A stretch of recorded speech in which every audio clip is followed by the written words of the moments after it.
Bonjour.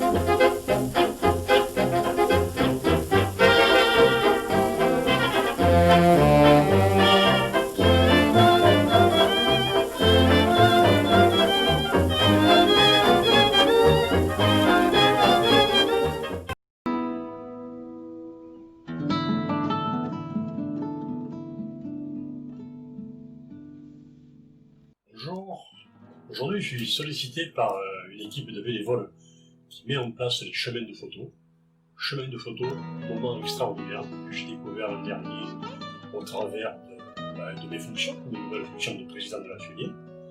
J'ai été invité à parcourir plusieurs villages et à découvrir du reportage et à découvrir surtout des choses qui donnent du sens à ce que l'on fait en termes de photos et à ce que doit être et ce qu'est la Fédération française. Fédération française, ce sont 9000 adhérents, ce sont des formations dans toutes les régions, ce sont des compétitions, plus d'une quarantaine, ce sont du partenariat.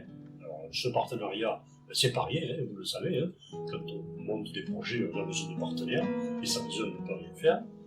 Et puis, il y a encore, dans la Fédé, il y a beaucoup de choses, beaucoup de bénévoles, des publications. Tous les 2-3 mois, vous recevez France Photographie, la lettre de la Fédé. Il y a un site qui est très dynamique, qui montre beaucoup de choses sur ce que fait la Fédé. Et je peux revenir, bien sûr, au chemin de photo. Au chemin de photo, le reportage, avec des séries que l'on découvre accrochées partout, dans les villages, les communes qui jouent le jeu, un département qui joue le jeu, une région qui joue le jeu, et une équipe je le disais tout à l'heure, une équipe de bénévoles très investie, que je veux ici féliciter et encourager. Alors j'essaierai cet été de faire un saut, mais aujourd'hui, montrer que c'est possible malgré la pandémie que l'on vient de traverser, aujourd'hui montrer que la photo c'est de la vie, ça je trouve ça magnifique. Alors je ne vais pas le faire beaucoup plus long, je vais juste vous inviter, amis photographes, à vous rendre dans ce pays merveilleux qui est l'Aude, et de suivre les chemins de photo, et de vous balader, de vous perdre dans toutes ces villes et ces villages. Merci à tous, sans bénévoles on ne peut rien faire, et la photo doit servir à ça, à ouvrir ses portes vers le bonheur, vers le partage.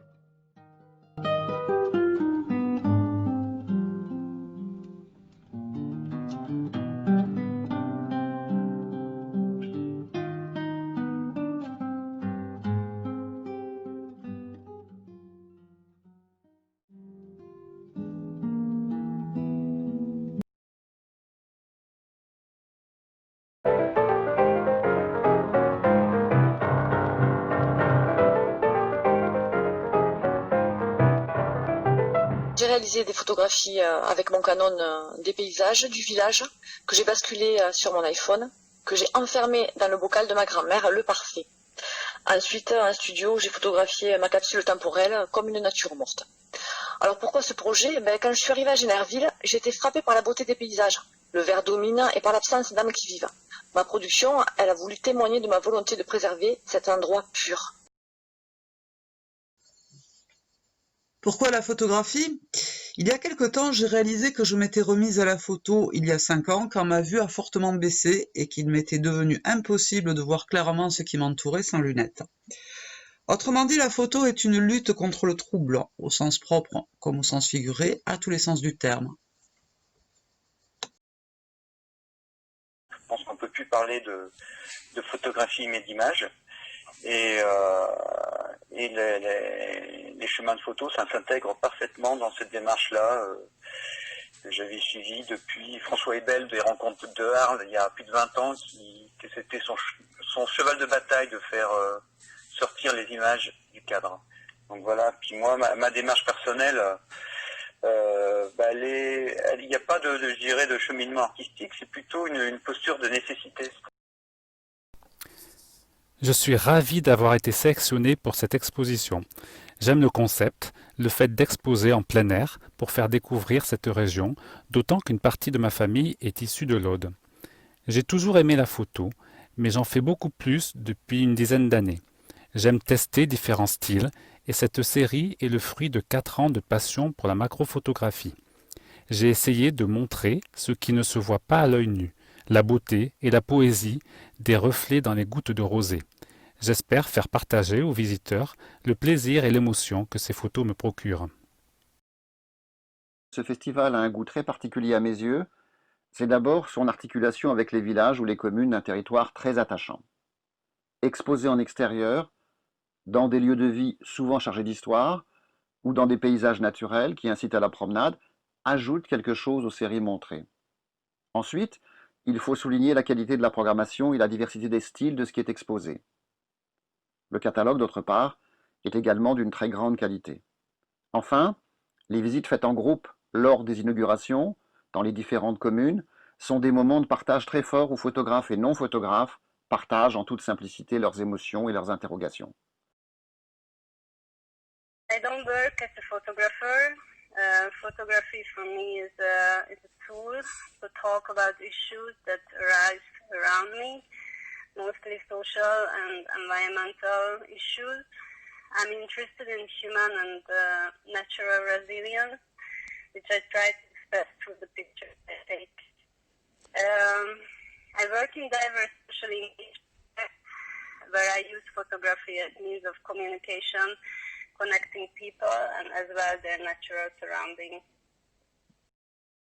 Je suis photographe depuis ma jeune enfance. J'ai commencé en CM2 lors d'un stage à l'école de photographie d'Arles.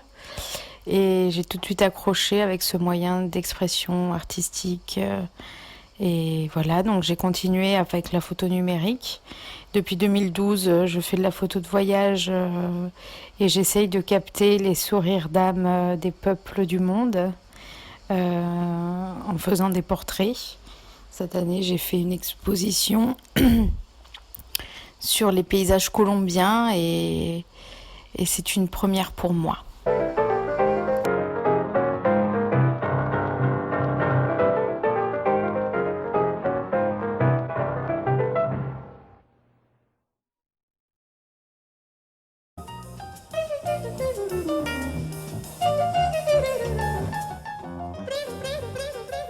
Images sans frontières est une association française qui regroupe des photographes, amateurs et professionnels du monde entier.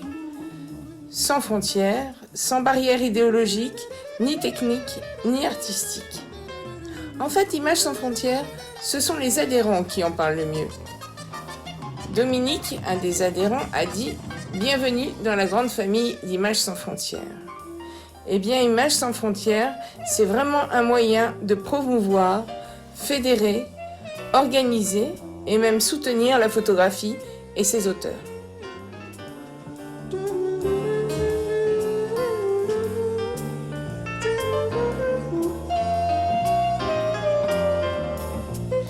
Images sans frontières s'appuie sur des correspondants locaux.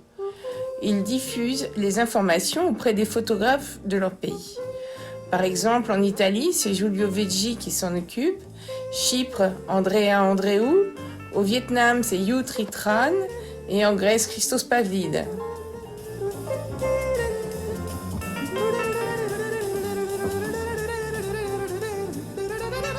Images sans frontières publie 2 revues par an. Elle est envoyée en fait à tous les adhérents. Elle permet de partager les informations sur la vie de l'association. Elle se décompose en 3 grandes rubriques. D'abord, les photos des auteurs, sachant que 2 thèmes sont proposés suite à appel à photos. Ensuite, les focus, qui mettent en avant le travail d'un auteur afin de le diffuser aux autres membres dans les autres pays.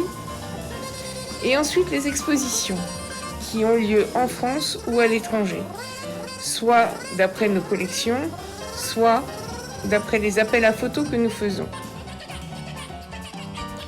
Chemin de Photo offre aux adhérents d'Images sans frontières la possibilité d'exposer des séries d'auteurs, même étrangers. Le but est donc bien de partager la photographie avec le public et surtout le plus largement possible.